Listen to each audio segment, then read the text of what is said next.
Vamos voltar então com o professor Luiz. Professor, aí essa atividade de lobista existe há muito tempo, né? Como o senhor vê essa proposta agora de regulamentar essa atividade?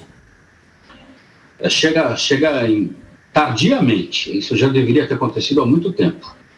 Como foi falado na reportagem, a expressão ganhou uma conotação muito negativa no Brasil. Mas o lobby é uma atividade que existe em vários países avançados, democráticos, republicanos, mas o fundamental é que isso seja feito de forma clara e transparente. O que complicou ainda mais é que as pessoas associam o nome lobby ao que aconteceu durante o governo Lula com as grandes empreiteiras. Aquilo não pode acontecer. E aquilo acontecia exatamente por falta de regulamentação e de transparência. Então, eu acho que a regulamentação chega até tardiamente, mas eu não li o texto ainda, porque não basta regulamentar. Essa regulamentação tem que atender a esses princípios que são fundamentais numa democracia republicana, que é num sistema republicano, que é o princípio da transparência, que é o princípio da publicidade, ou seja, a sociedade tem que estar informada do que está acontecendo para que ela possa, inclusive, cobrar não só dos lobistas, mas também dos políticos envolvidos nos processos de negociação. A pessoa pergunta.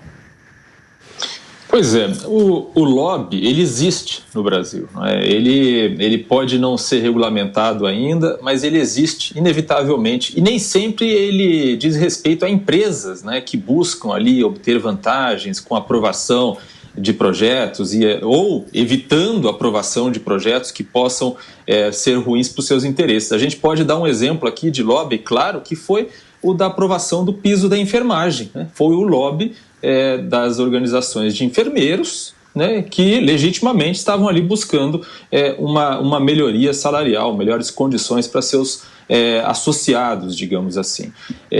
Professor, há um dado interessante nessa lei, nessa proposta que foi aprovada, que é o fato de que ela dá transparência, como o senhor falou, né, ela estabelece, por exemplo, que a agenda dos agentes públicos com os lobistas deve ser pública, o assunto que foi tratado deve ser tornado público para que se possa saber o que está sendo discutido, né? E também para evitar, por exemplo, o pagamento de benefícios ou favorecimentos para se obter algo em troca com esses agentes públicos. No entanto, essa lei ela não regulamenta o cadastramento de lobistas, né? Aquela carteirinha de lobista que existe em outros países. O que o senhor acha disso?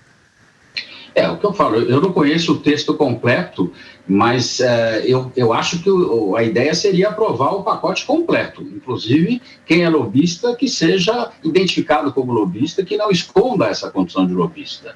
E foi muito bem lembrado por você que nem todo lobby representa atividades espúrias ou, vamos dizer assim, que trazem prejuízos ao grosso da sociedade ou vantagens a determinados grupos. Tem determinadas atividades que são muito lógicas e muito válidas, como você lembrou da enfermagem, e existem grupos dentro do governo que obviamente defendem interesses específicos. Então, um dos que eu lembro é o dos cartórios.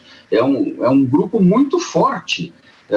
Às vezes eu reclamo muito do excesso de burocracia, do excesso de coisas que ainda existem no Brasil, que não existem em lugar nenhum do mundo. E por que isso existe? Porque o grupo parlamentar que representa os interesses dos cartórios é muito forte. E o lobby que existe por parte deles também é muito forte. Só que hoje isso daí aparece por baixo do pano, ou seja, não aparece. Seria muito bom que a gente soubesse exatamente quem está de um lado, quem está de outro no processo de negociação.